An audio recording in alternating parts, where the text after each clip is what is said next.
Hello! I think Eugenia's recording. Hi, Pedro. So, let's start. I'm so nervous. Like, all that countdown, it made me so hyped for this. But I have a lot prepared, so it will be all super fine. So,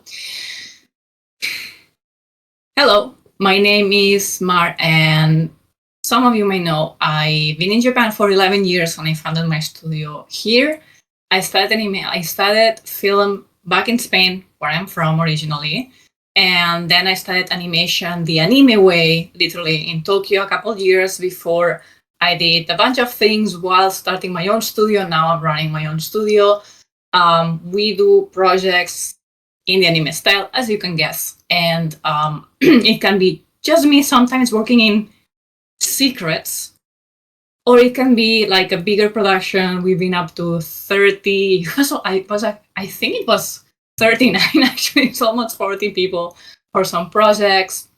And now apparently I'm an instructor of the anime training program, which is a mentorship based Japanese animation style course thing. Basically what we want to do is that we want to ensure that people keep learning progressively, because you don't just go to school, you learn perspective and things, and then you can apply it for the rest of your life.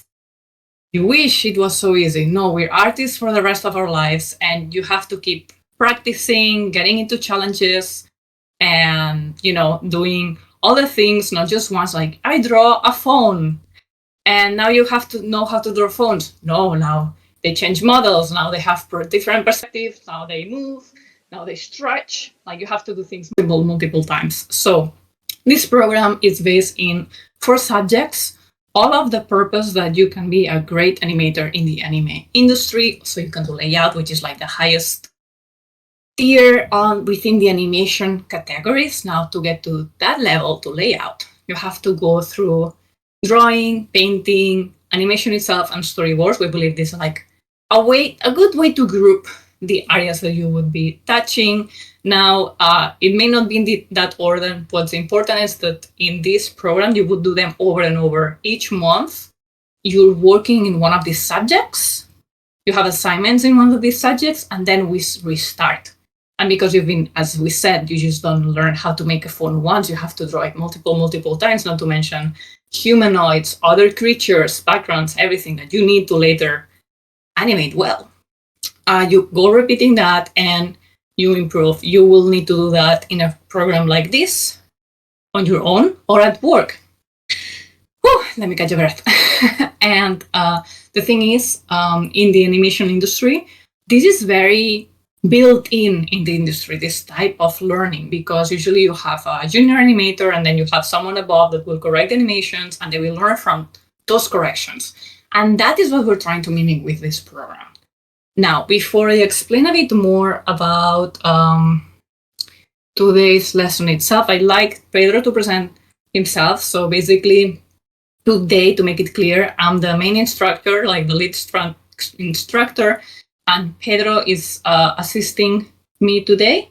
But in different lessons, we will switch roles. Pedro is the main instructor, and I'm the assistant. So, Pedro, go ahead if you want to introduce yourself. Hi, Mar. Hi to everyone. I'm Pedro. I'm from Brazil. I've been working with animation for more than 15 years. Yes, I guess that is. So I started with animation a long time ago. And with Japanese animation, I've started in 2020. It was my first experience working for a Japanese company. And since then, I've been working or not just, because sometimes I did very small projects, frame by frame animation for Western studios, but most of the time I've been working with Mar and with Japanese studios. Now, currently, me and Mar, we are working together to create this program to exercise your competence in animation, because you know that animation is something very similar with sports and arts in general. You should stimulate some parts of your brain and keep stimulating that. So that's the main reason behind the cycles. You should learn how to draw and train how to draw, training the animation parts, and these cycles you will come back to these main topics of the animation again and again and revise things, learn more things. So my position is that to help Mar, to help you to learn how to animate in the anime style. Thanks so much. Thank you, Pedro. So Pedro will be mostly in the chat, but he can interrupt me anytime. So now today, as we said, there's like 4 topics like drawing, painting, storyboard, and animation. And I will touch them very sort of randomly because we just gathered a bunch of submissions from 5 potential students and actual students to correct and see what would I suggest to improve on those drawings. So I will be touching things more in depth, things that are more broad and bigger perspective, things of different subjects I am. What I did notice is that 3 out of the 5 have fight-related stuff, so I may go dig a bit in there, and then we have like character animation. So we will actually start with something that I will start correcting in a character sheet now. Let me see if I'm forgetting anything of in the intro. The chat lit seems fine. Thanks to you. Mention Yeah, also mention that as any professional, I have strengths and weaknesses. But still, even if I am in the same level as ex-student at something or even lower, it's still good to have a fresh set of eyes looking at that, like at least, industry eyes, because oneself, you're biased. You have spent a lot of time doing that artwork, that animation especially. So having someone saying, I don't think you need that drawing in the middle, it hurts because you've worked hard on it. But someone mentioning that makes you think, so that's something I wanted to mention. And so let's get into the topic. Now, how I will base my lesson today is that I want to see first, you work really hard. I see a lot of work in all the animations and illustrations that I receive. I see exactly your intentions. You communicate well, like what you want to say. Like I can understand the story behind it. I know what the character is going through, being a very simple motion or a very, like complex and longer storytelling thing with just like visuals. So congratulations in that. I saw good expressions, decent use of cameras, interesting character design. So that was good.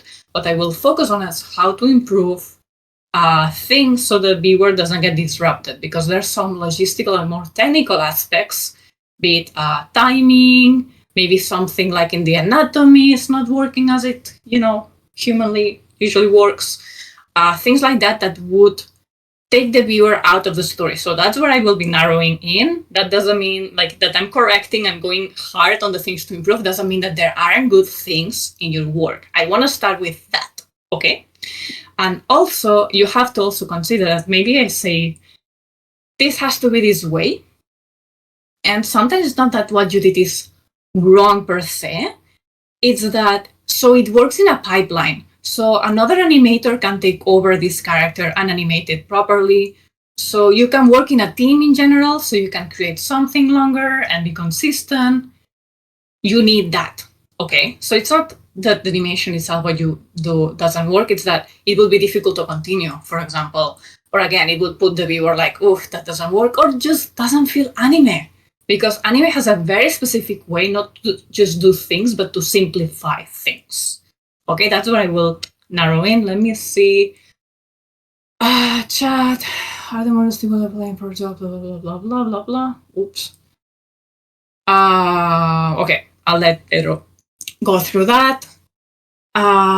So I will push everyone to work in the foundations, because honestly, you have to go through the foundations of drawing. Sometimes it's not about you have to learn to do more difficult things, it's that you have to practice the easy things more often, internalize them in your mind, in your hand, to actually draw what you have to do so. Some of the exercises we'll give you in these cycles are very boring for some of you, but that is what will give you, like, the animation you have level up to the level you want to go to. So just saying that, even like Pedro was saying yesterday, like, even if you want to work in 3D where the computer does everything, you still have to tell the computer what to do, what to correct, which colors to use, how to animate, like how to move the arms, how to light scenes, how to put the camera, how to model the character, how is it built inside the character, the skeleton. You still need to do the basics. I'm so sorry for this information. You need the basics. I need the basics. Everyone needs the basics. So without further ado, I guess we'll get into it. So I'll start sharing my screen and reposition a bit my everythings, because two monitors, but still. I'm passing a bit on the chat because it feels like a bit of a different conversation. If anything, like, tag me to like, Mar, you need to see that thing. Other than that, let's share screens. Okay, entire screen and screen one. So we'll start with Beatriz. By the way, I will say names of people in my best guess. If you want to correct me, use the chat and I'll try, or you use the voice and tell me. Otherwise, I'll just go with it, okay? Invite to speak. Thank you. Can you hear me? There you are. Hello. Hello. Nice. Okay, I can hear you. So we'll start. I know that your submission is actually the the final character, but I want to mention something for everyone based on your character reference sheets. And then we'll also mine, by the way. I did not make them. Okay. I'll still make the comments because I think they're relevant and they will impact how also I want to correct this, if that's fine. You think it's okay? Yes. Okay. And then I'll mention something about the animation. Okay, so about the reference sheets, something that I noticed is that, and Pedro also noticed, that we don't see the character skeleton. Maybe it's just not provided and it's somewhere else. But I think there's a lot of incognitas on how, like, the shoulders work, how the legs and the bum work. Like, something that I was correct on it was actually that if they're connected, into butt cheeks, like this line, it's not a profiled look. Like, the feet is really too forward in this sense. So, like, knowing where the shoulders go, like what type, how do we do the neck and shoulders? I know it's a very simplified character, but still, how is it built within the simplification? I think it would help a lot to then build it dressed into positions. Let me take out the thing. All right, this, now it's a bit awkward because I'm correcting something that now you told me. I know. This was, I mean, if it's worth the context, this is part of a thing that I made the drawing of the two characters, of the two poses of the character, off of those models, and I wanted to see if and how to make them more on model, but the model sheets I did not make. No.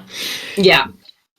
Okay, I'll mention then the things in the sheet that will give you trouble to then draw a model, which will sort of disclaim you, like, oh, so that's why you are struggling, because this was not given, sort of thing. And then I also have some notes here too.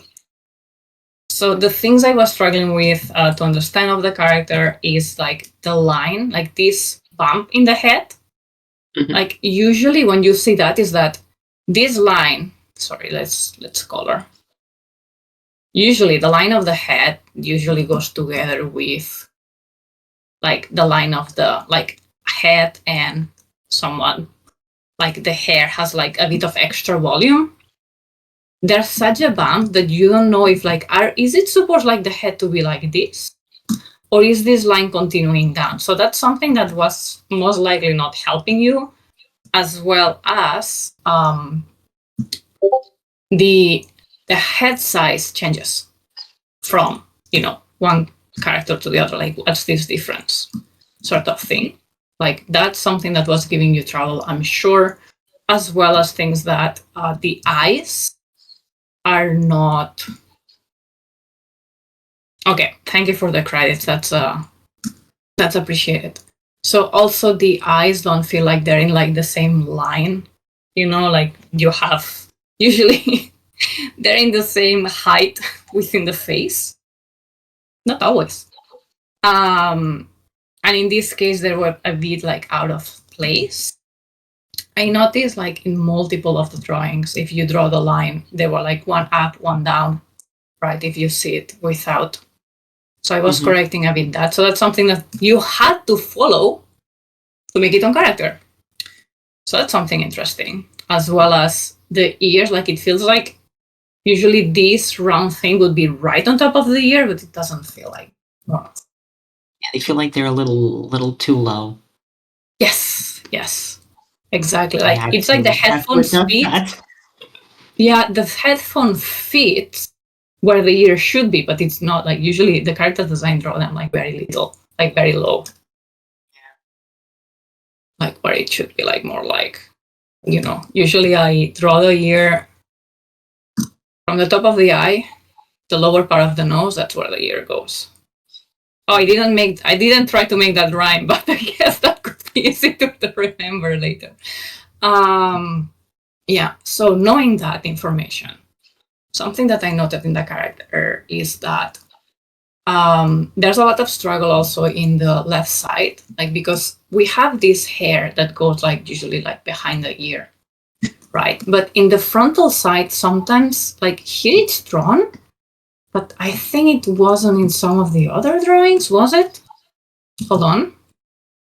Okay, it was. Then it is something that then I would say you struggle with a bit, which is this area.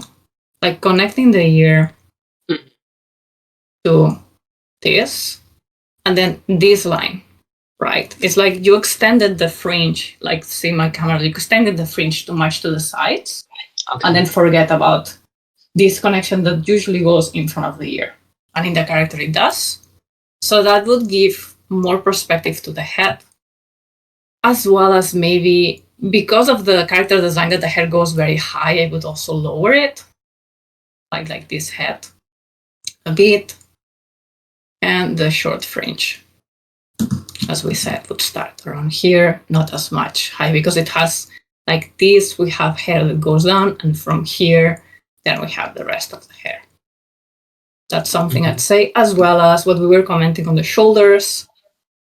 If that's how the arm go, I'd say that the neck, if you see, we have this muscle connecting to the the sternum joint, if I'm correct. Yeah, like the thing is, even if the character is very simplified, we still need to position a simplified structure on place, right? So something that's usually is like makes it easier to remember is push the neck under the ear, like the brown cylinder under the head and ear. So if you have a face, like usually I do like the round thing, extend a bit of the triangular part, nose goes down from here, the ear is in the middle, right? It starts in this middle side. The neck is also coming from the middle to the side. So in this case, we would put the line behind the ear, right? I had that before, and I changed it because it was not looking right. Okay. I can. I mean, it's true that in model. Wait, can I share the sketch? Yeah. Sure. Okay. I'll share the sketch as well then, because that might be interesting. Here. These were the sketches before I did the cleanup of the lines. I see. I see what's going on. Yeah. It feels more realistic, but doesn't feel our model. And I think it's because of how thick the neck is. Yes, exactly. I think you were shy to push it. I had to make it thinner, and then I also changed the position of the angle of the head a little. It's subtle, but it's changed. And so it stopped making sense to put the neck so far back. Yeah. I would have suggested the head is fine, or like the current head is fine. move the head to to this side, okay? If the neck feels good to the what you're body, saying. Okay, I see what then you're move the saying. head. Completely move the head. Let's do like the Frankenstein thingy. Mhm. Like literally. So just move everything. Right. Move the head around here. Makes sense. Yeah. So you keep how thin it is. I don't move the neck now. Like actually we could even delete this. And now it's connected. I mean, obviously that's a break in layers. The base moves. Yeah. Now it connects. It's a bit hard. Also, something that's struggling, that makes me struggle is the perspective. That's also why I sketched the shoes. Like, are we seeing this character? Is this the eye line we're following? This is an eye, by the way, everyone. Yeah, that is more or less the eye line. I really like, struggled with the shoes in that pose particularly. Yeah, I would suggest make yourself a grid. Make yourself a bit of a grid, just like that. Mm-hmm. The shoe area. Make sure it feels right with them. Like, okay, where's the wall? Like, I guess here, right? Because of the shadow. Mm-hmm. Right? So we have, like, it has nice weight. It's just that the sole is not in the same place. Even the feet is even a bit too much together. That they are a bit on top of the other. Okay. Yeah. So I can send you this drawing later, by the way. This. Oh yeah, please do. So this is what I would correct here. Okay. Now, to speed up a bit, this one, you have a couple options. You can go the option where you show the lower part of the chin. This is something that I got from Instagram, by the way. Nice tutorial from this Taco1704 person, which explains a bit usually how you do this in anime so it looks cool, sort of. And you can do this way, like you have like more adult, more child version. I think your version is like in between the adult and the teen. You could do that, but I think that's not what you were going for. Okay. And let me say that it's very rare for anime that you don't draw the full lines of the chin. Okay. So what would actually go for is just force it down. Okay. It's not exactly correct. Like if you have a model and you move the head, you wouldn't have the chin so long. But it would look more aesthetically pleasing in the anime classic way. Again, not exactly correct, but that's something I'd suggest for her face, to not like push it like completely up, as if what I think you were trying to do, and then you were hesitating on how. So those are the corrections. Yeah, I see. Same for the shoes. That definitely makes sense. Yeah, same for the shoes. Make yourself a bit of a grid, to sense like, okay, where are they? Sort of like draw even the shadow if you have to. Okay, this is the soul, right? Another note is, if you can, obviously not everyone, if you can, a friend can, if you can see a picture, do the pose. Usually when this type of positions, it's something that's doable for a bunch of people. I don't have it anymore, but those work from photos. In this case, isn't it likely that you can see a bit of the like a bit of a shape? No. Really? Yeah, I was surprised. Okay. I don't know. It feels to me like the lower leg is going to the others. Okay. I don't know. I cannot. Yeah, I'm sorry. Yeah, I trust the. Okay. All right. So we'll pass to the next thing. We'll go to animation, and I will explain something about fights, and I want everyone not to laugh too much because you'll see. But Beatriz also submitted something that's hold on. I will put it on the screen. So we have this situation, or again, the animation, like what's going on is kind of clear. We have someone pointing a gun to someone else's head. Something I would like to point out is that it would help in depth and understanding that this head was much smaller to give for the whole size. Like, look at my head, how big. It's as big as my head already. Mm-hmm. Yeah. Right? So make that head, obviously it depends on the camera angles. It depends on things like how like long and wide the lens works. But make the head in the back a bit smaller, would give a bit more of like the distance of them. But what I wanted to point out is about the following kick. So let me play it for a moment so everyone can see the animation as it is. Okay. A nice, cool camera movement and this character, spiky head, just throwing away people from an airplane and finishing them up. Okay. So goes intense. Something I wanted to mention is about this kick in particular. And I want to talk about, in animation, how you work with 3 stages, at least, of an action like that. You have anticipation, you have the action itself, and then you have the result.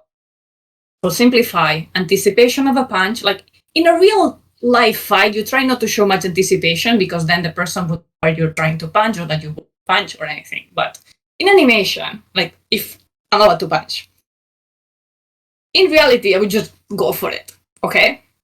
As much as I can. Like there is anticipation because I need some momentum, but basically I just twist my hits and punch directly. In animation, you have this whole anticipation movement to give strength and to give the audience to know what's going to happen. And imagine Luffy, we'll have a Luffy later. Luffy like stretches the arm super, super, super far. And the farther it goes, the more it will punch forward. Anticipation, action, and then it's the result. It's the person flying to the other side because you punch them.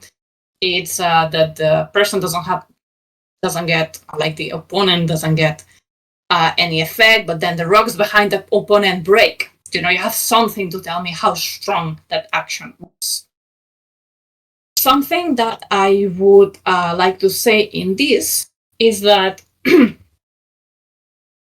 there's little anticipation, right? So basically it's like the anticipation is a change of color, like this magic effect. I'm pretty sure there's a story behind it. But then when we're turning, the character is already setting into the action, right? It's already doing the kick. One note, just storytelling, I would say that when they turn, like the head to still be in front of the gun to like locate us still, like this is still danger, if that makes sense. But more than that, I would like to see some anticipation here and then work on this kick. So the kick hits the place that would make the person either fall, fly, whatever you want to call it in this. Now what I did, and that's where I think people may laugh a bit, is, excuse me, try to do the kick that you were going for, but also trying to show you the anticipation and so on. So I have again pointed on my head by invisible person. Okay. All right. By the way, you do Muay Thai, but in very much. Okay, we'll send this video to do later. So, as anticipation, I'd say you. You said please do send me the video.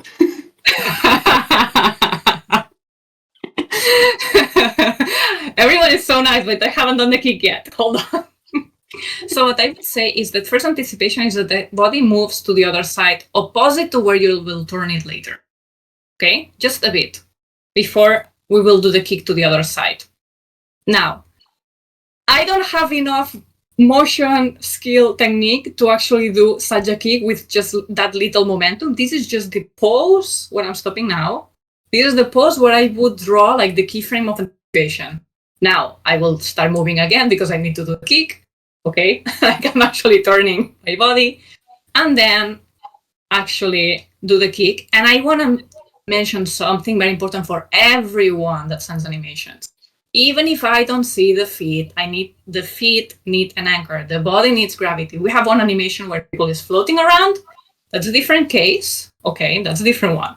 But for everyone else, we need to see where the feet are. And in this case, we have one leg that does the whole turn, okay? The whole turn. And then I do it again because I cannot. Usually I keep knowing where my enemy is. I have to. Again, one leg.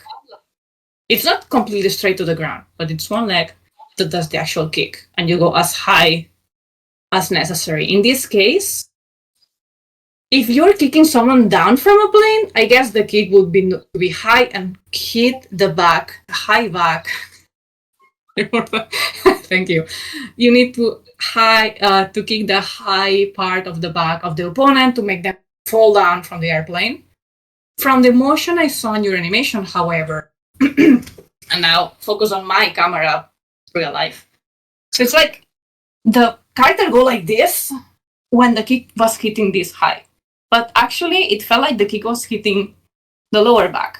So like this, right? That's what I tried to make it feel like. Yeah. Yeah. Yeah. If you hit the lower back, then the leg needs to be in the lower. Like just make the impact area receive the most effect and move first. Move from there. I think this is the kick you were going for, right? Yeah. I hope so.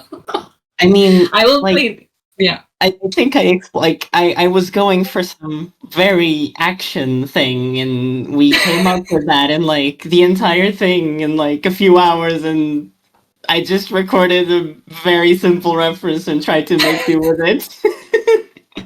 Well, we're learning like motion. Like this is relevant to other people later.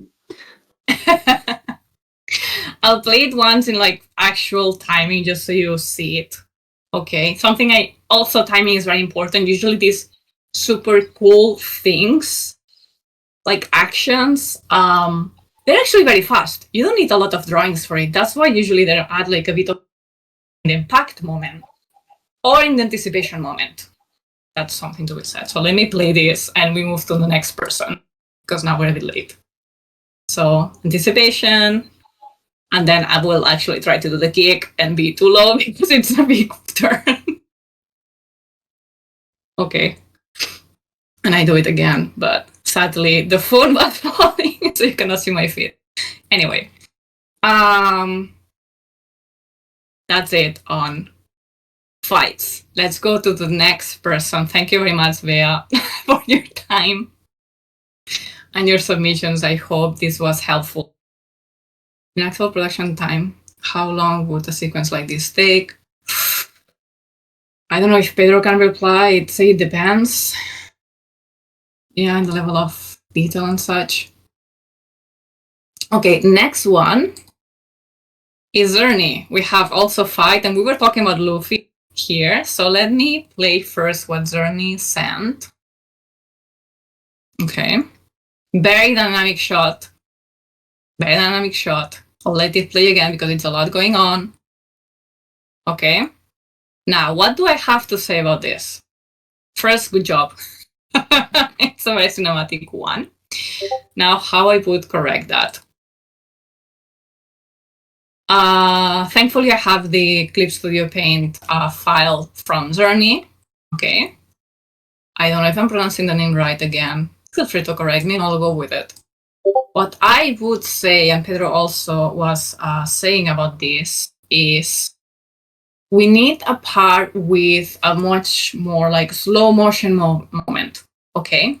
Either in the beginning, and I try to write it here, like as you can, like these like very big number are my additions. Okay. So slow down this turn. Like it starts fast because it's nice to see like this sort of like boom, like this explosion of items, right?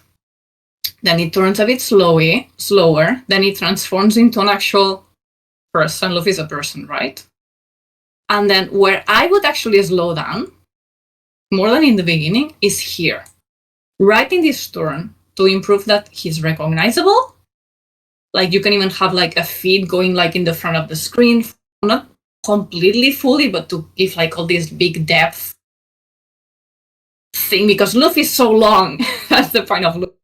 It gets very. So we have this moment to slow down and then turns into this fast thing. Now, something I was struggling with this, and that's why I explained all this thing about activation and action and reaction, is the arms. You will see that I pushed them up from your animation. They were like, this red thing is because I added it. The thing is, when I saw this for the first time, I thought he was about to punch. Like he's extending to do something, right? And that confused me a bit. So what we have from your side is, by the way, I don't know if you took this from an actual animated already thing. I haven't One Piece in a long time. I mean, I know because I live in Japan that he got some like cloud white hair lately. Well, a while ago. I don't know what's going on. I'm just taking the information I see from this cat. And I know he's flexible and he punches with flexibility. What you had in here is that we go back to the arms, then we see the face, so we go back. Then we see almost like torso, then he goes back in space, then he's back up in front of us. Like I see a lot of back and forth, right? So it's like I build anticipation and I still don't know what, and then we're leaving. So what I would say is not to break the flow, settle on less camera movements, right? So I prepare a camera. Okay, this is my camera. The camera, like wherever my finger is pointed, that's the camera lens, okay? So we have Luffy, right? And Luffy is moving around, he's making these like circle things, and then I think goes back and such, right? Like this expansion from a ball and then extension of his body, and hand jumps back and disappears. The thing is, the camera can go up and down, back and up, can go to the sides, and it can also turn in general, like it can rotate. The thing is, I feel like the camera is like Luffy. We have him in a similar position in all the beginning, right? This whole part is like the camera is not moving much. At most, it's getting a bit closer. Most does this thing, then it goes to the arms that are going back, right? Then we see the face, we see the body, and the body goes back, but then we see the feet very close. So it's like the camera is moving this way, and Luffy is also moving and stretching. That's something that I had a struggle with, that I think that right now it looks really cool, but if you color this animation, it may be a bit jarring for the audience. How I change that. And again, I'm not, like, this is not my specialty, like super movements, Sakuga shots are thing, but what I sense as trying to be a viewer understanding this is slow down a bit the beginning, to create a bit of like expectation. Slow here for big, create momentum, right? Like recognizability. This is Pedro also mentioned, to make things more recognizable. And then what I did in my version is that I put the arms a bit more up so the camera doesn't go forward, right? Like if the arms look long, it doesn't look that the camera is pushing at them. Then we have the eyes, then we have the body. And what I did is that this feet was very big before. So I made the feet match this. So he's constantly getting far away, right? Before we had a back and forth here before. The feet is going far away. Something I would say is I still miss the arms do something. So maybe if the arms were back, I cannot do, I'm not as flexible, but not as, if the arms were back, maybe show them here to the front as if he was like balancing himself, right? Like, so at least do this and stop them here. And then he keeps floating back. Like really, I cannot do much stuff. Sorry. Right, so he does that. And then about the character below, I'm pretty sure, given the circumstances you said you did that, you were very short of time. So this character doesn't move, but something I wanted to mention is at least, so it doesn't look very static from compared to Luffy. Separate like the layer of like the aureola, like the angel ring, the wings, like make them like separate, like put them in another layer as books, like on another cell, and make them expand. Like I actually did it, like I copy pasted it, so they expand a bit. So it gives us a bit more something, right? I will play how I change it. So this is your version again. Sorry. Really cool already. But there's this back and forth. Like if you see the feet and the face and so on, like it's just boom, boom, boom. My change, which is not perfect because again, this is not my specialty. With my change, it looks like this. There's a slowdown here, slowdown there. And then at least he was back. Playing it again, sorry, because it goes to the old one. This is how it looks like. Anything you want to mention, Zikr? Oh my gosh, we're so bad in time though. Let's start opening the next one. Duarte, are you around? You're the next one. Everyone's typing. Okay. Yeah, 4 hours speed battle, timing camera was exactly where I struggled. Yeah. Hi.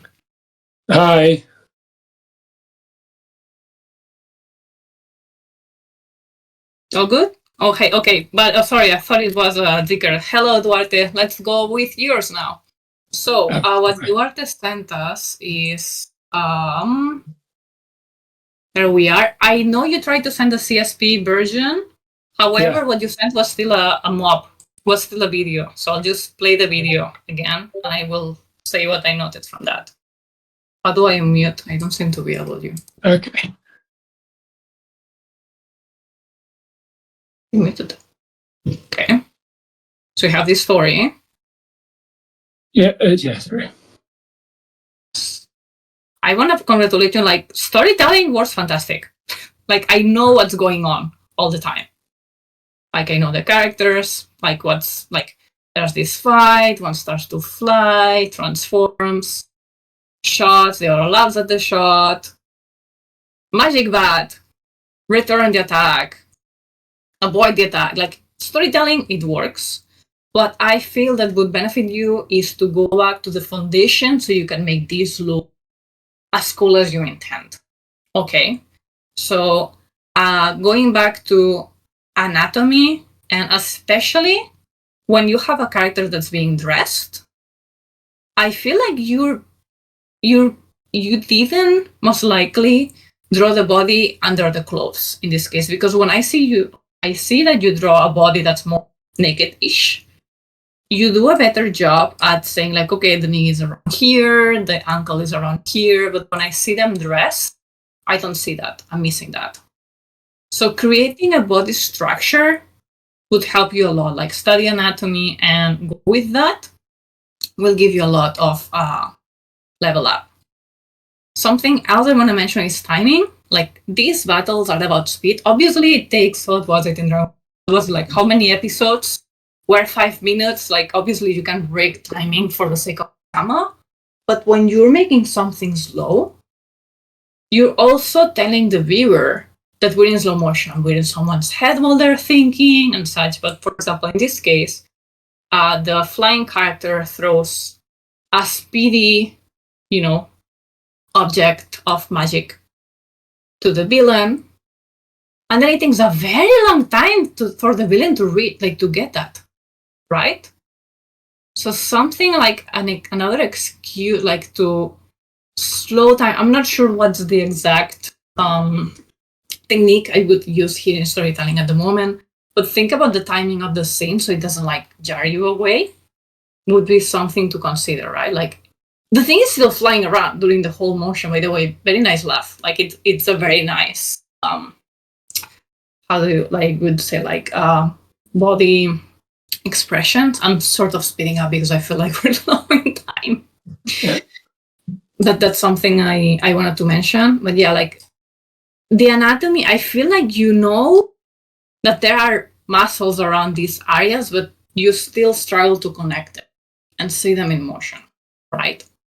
So really, big push on anatomy and such would help you. The storytelling, you can improve that, but it's not the main point for you. Something else I wanted to mention in your case, and by the way, I did a bit of it as well. Like for this character, in this case, I would give him a bit more perspective. And again, build the body first, like make the hand bigger, like this perspective, so the hand is bigger and has more importance to then throw the ball. Also, the pose feels a bit like very from the side. I would say if you can, act on it. I know you don't float, I guess. Don't tell me. I would like to know how you float. I'll let you know. Try to think, like, for example, the first thing I did when I was drawing this thing was like, okay, if I want to throw a thing like this palm, I imitated it. I don't know if you can see my. But then I stopped, I froze myself and look at the other side. Where's my other hand? Where did my other hand compensate? And it went to the side. It didn't go this. It go like this. I didn't even think, let's just throw something. Where did my other hand go? Oh, here. Right? Like, what does feel natural? In many cases, that will help you, like, feel these things. Okay. The slide hold helps. Thank you. Yeah, so that's something I wanted to mention. And let me see if there's something else I wanted to tell you specifically. Yeah, work on muscles, like understand the body, but also how it connects is something that will make a big difference, as well as using keyframes to animate. Like use, instead of going from one drawing to write the next one that will be shown, do the main drawings of the action and then we'll build the in-betweens in there, which also help you. All right, next one, we'll go through, I think, Diana, because it's a slide shorter now. Instead of battles, we'll go a bit of character motion. Diana, are you here? I think I saw. Yes, okay. So we have this cute character. Something falls into their back and they turn angry and then they're not as angry. Okay, that's the basic story I see here. What I would like to say is what I mentioned before. Where is the anchor of the body? Even if we don't see the feet, something that jars me from this drawing is that the feet, like, they move around, like, compared to here, this, like, it's very back. Like, it feels like the character did a step back. And then back again. And then they turn. But how do they turn? How do their feet actually go from one place to the other as they walk the other direction? And let me tell you, most cases, at least I can, but usually when you turn, they do like 180 degrees to the other side. Usually people are not in a sliding chair like I am. They at least have to do 2 steps. And that means, or 1 step, so like 1 step to go to the other side, 1 step to locate themselves and settle then in the other side, and then even reposition a bit. So something I did to correct this one was settle the feet. Like, I draw it to the end. Obviously, sometimes you don't have enough paper. In that case, you still have to do it in your head to locate where you are. Okay, I'll leave it like this so we can all see the tiny feet. Then something that Pedro was mentioning is that usually you receive an impact. Okay, I'll try to see it without the animation so it doesn't so on. So you receive the impact of the element, whatever the element is, a tiny pebble, I don't know. Then the body reacts to it. Like, the body cannot react before the thing has made. Okay, it can be very quick. Like, as you say, like, I did only like 2 frames in here, like 2 comma.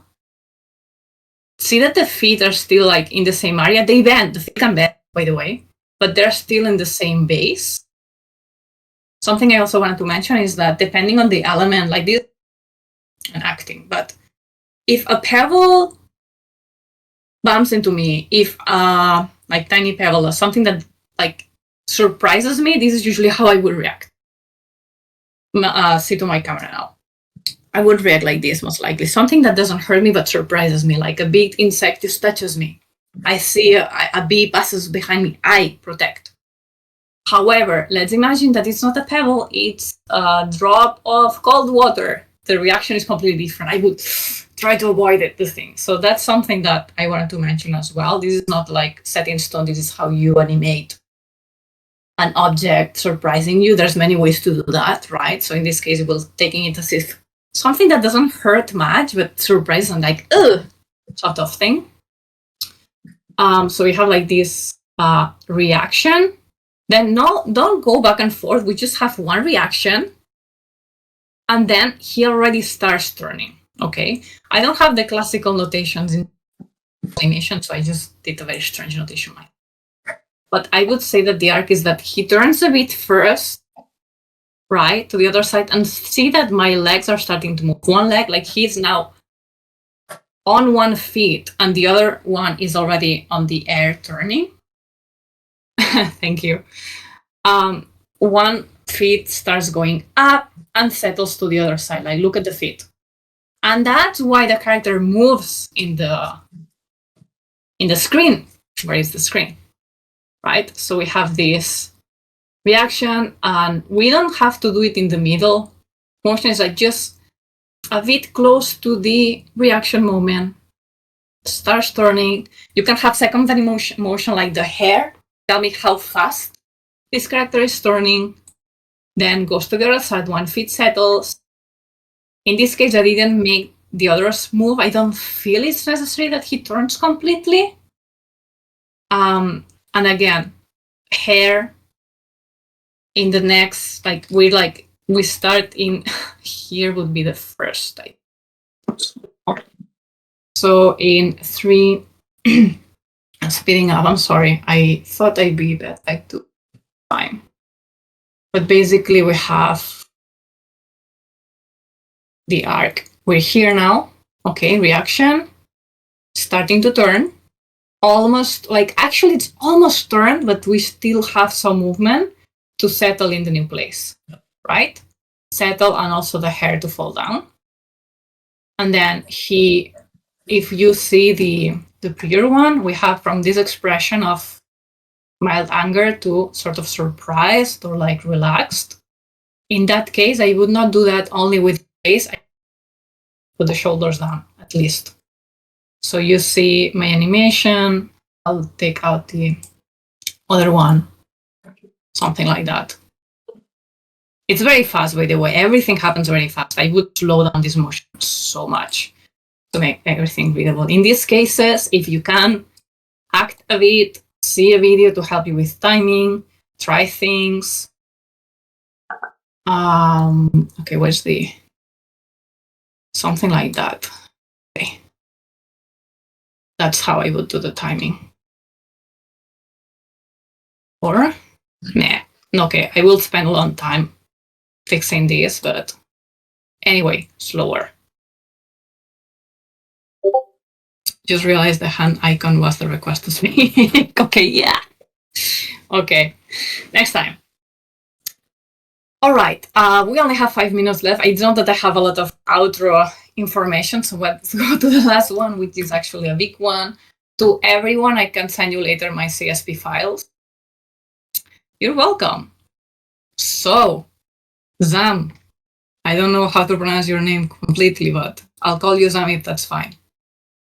I want to show first the video that they provided, which is huge animation too. Character-based, tiny motions, but that tell a lot of the characters. Right. Good job here. Okay. 15 seconds, you say it quickly. 15 seconds of animation is a lot. So we have this character, like sort of like smiling to camera. The other one is not very impressed. And there's a creepy thing on their shoulder, the eye thing. So this character is trying to, hi, welcome in. Wait, no. I thought Zam came in. I don't have permission to mute. You're not muted though. Pedro, can you try help them? The hand icon, yeah. Look for the hand icon. Okay, so we have the character looking at camera, but also conscious of the other character. Maybe they have a crush on the other character. Like, I'm reading things. Could be many things, but I'm reading the same. But the other character is not paying attention, so not very nice. Lots of motions, and then we go back to them together. The eye turns into a cat. Thank you for helping in the chat, everyone. And turns and they settle. Something that I will mention in general is that this end frame, what's interesting of this frame is usually the faces and the cat. So I would say in the end of this shot, try to move the camera up to reframe them. Because now you see everything, you see this visual, like all these things, but once you cut this shot, you literally only see this. Right? This is all you see. Like the interest is very high. We don't even see the end of the head of the second character. So consider that just a cut. While she's moving back, I would make the camera movement when she's moving back, like in this area. Go up, whoop, just like that, and up. Okay. Hello, Sam. Hi, hello.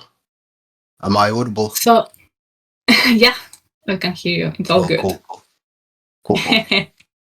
Okay, other corrections I made here and there, and I will apologize if anyone has to go. Feel free to go, Sam. Are you okay with 5-10 minutes here? And I know Pedro has to go. I'll stick around for as long as it takes. Okay. I will stay longer. I understand that we're getting past the time. So everyone, in this case, this video is being recorded. Eugenia, I hope recording, and you will see the end later. Sorry. But since I'm just starting this person, will go with it. I'll do my best in the real classes so we finish in an hour. They will extend. Okay, so multiple corrections that I made. In this case, for the character in the background, again, let's think of the gravity. Where are the legs of this character? Are they put together? Are they separated? Usually position of coolness, I don't care about the world, hands in the pocket. I would say that the shoulders are very to the side, which feel a bit like a bit of a mannequin. I know that feeling is that when you think about a character with hands in the pocket, but in reality, again, I will start acting. That's how I explain things. Thank you, Eugenia. I will, like, if I'm relaxing, I don't relax like this. I relax like letting the weight go down, which means my shoulders go to the back, like my elbows go to the back. That's the elbow, right? Yeah. English. So that's something I go for, which is even more visible in the end shot. So this is about character and acting. Again, you can still have, for the silhouette, you still can have like a bit of an empty space. Okay, but still, it will give a lot of character to. Something that I want to mention about animation that Pedro also felt is that you move a lot of things, little by little. That's a lot of work, and it like I want to appreciate the work. In that case, for you, what I want to tell you, settle on less keyframes and ideally settle the keyframes first and then follow the smooth lead in between. Otherwise, something that happens that I notice is some things like, let me find it. Where was it? Yeah, here. Okay. See the head of the girl, like the head of the character in the front. This side, it suddenly grows, like go from small to grow. The ear as well. If you look at this ear, it goes like up and down. Now we see like it feels very inconsistent. And it's not that you don't know how to move things. I feel like you're going too detailed. Do the keyframes, big keyframes, like from 35 to 26 to 23, whatever it is. Looking camera, look at him, looking back to camera, look at him, blush, anger, like only the big acting moments. And then obviously you can build an arc to go there. It's not that you have to do like everything robotic to move to the other side. You can like make like a movement that goes down. For example, a movement that starts quickly but ends slowly. You can still do that.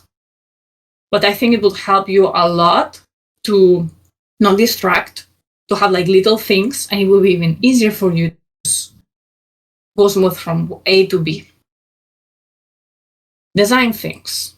more design things. I wanna, let's see, what are the other drawings that I made some notations. I'm looking for them. Are they even colored? Hold on. We have this one, which is the guy in the back, and then the guy in the back, we have another in the end. Yes, so I will hide the guy in the back. Sizwe, I think. And now we'll focus on the character in the front.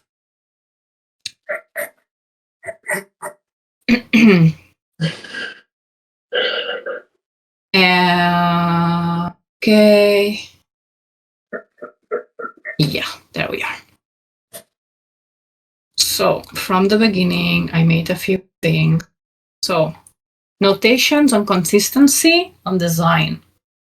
Either we have this connection is correct. It's one style of doing the eyes, okay? Because usually eyes have this little space, like the lid has, it has a depth, like a volume, right? Like there's like this thing that some people paint actually for makeup and so on, right? So when you're drawing eyes, I could take it that you're drawing this one and then this one, for example, or reverse. You're drawing this one and this one. And that's why in some animes, sometimes the eye doesn't connect. Because some people is like, you paint this and you paint that. And then extra, you have the eyelashes going from the outside, right? However, something that I'm pointing out here is that sometimes they're connecting. They're the same. Sometimes they're not. And it's the same character. Oh, yeah. Which feels odd. Not to mention that when it's the characters is from the frontal side, it's even different. It's connect. Oh, nice. you have the geometry activated. You have like different. Okay, that's why it also causes inconsistencies. And similar note, and that's more about anatomy. Know the rules before you break them. That's okay. You have Crayon Shin-chan, you have Doraemon, you have a lot of characters where you don't have to follow exactly anatomy. But I saw sometimes you were following that. The character in this case seems to have, usually, you have the nose, in frontal side you have the center of the forehead with the nose aligned to the lower part of the chin. Obviously, there's characters that this, but that's not what we're doing. I don't think that's what you're doing based on head turns. So that's why I moved the chin center here. For this character, it could be that when the character looks in 3/4, you decide that the character is actually, like the chin looks to the side, and that's your style. That's okay. I'm just talking about consistency because you don't always. So center that there, and at the same time, the cheeks are usually lower than the eye. So that's why I mark here, right? Like this curve, it starts very high in your drawings very often. Lower, like you don't have to mark it that big. Like I just did it for, it's okay. You can still make it smooth. This. Oops, I'm deleting everything. Okay. I see. For the purpose of adding emphasis. Yep. Yes. I see. For emphasis now, and also I'm talking about consistency again. I'm not trying to change your style. Okay. Now it makes a ton of sense, and it is something that I was struggling with, just keeping the center line consistent, and that the nose felt like it was leaving the chin behind in a lot of frames. So yeah, I was struggling a lot with keeping that consistent. There's, I'm pretty sure, a quite amount of how to make a head turning into animation. Look at those. Look at references. Feel good. Not that another student has made this, and use as reference. Like simple head turns. Like you don't need like complex hair, complex eyes, or anything. Just easy turn the head. How does the nose move? Strange. Things like that. How the also not just how to make a turn like this from. But actually, look at how it looks from the top, okay? How the nose moves and how it looks, because sometimes it's like this, like the actual 3 characters, like from front and complete side. And the nose looks like as if it was much to the far edge. Like it's a bit tricky. I have some exercise about that, and it was really revealing to see how it looks, something that looks very in a way from frontal, like same eye line, how it looks from the top. Like it makes you understand how the nose works, sense, and the chin. I see. Next things I wanted to comment is that we have a lot of secondary, very nice in skirt and the hair in the character. I miss that the skirt settles so quickly. Like it does all this, and we go from very far away, the skirt, to suddenly it's on position. So I would have added an animation where even if she has settled in position, the skirt is still going to the other direction. Why am I deleting? Oh, I'm deleting, sir. Right, so the like obviously the skirt cannot go more to the side because there's the legs, but here it can go to the far edge and then settle back in, right? So it goes from back, goes to the other side and settles. You did it with the hair, almost. Actually, no, you didn't. Also, you forgot a braid here. Details. So that's something about the female character.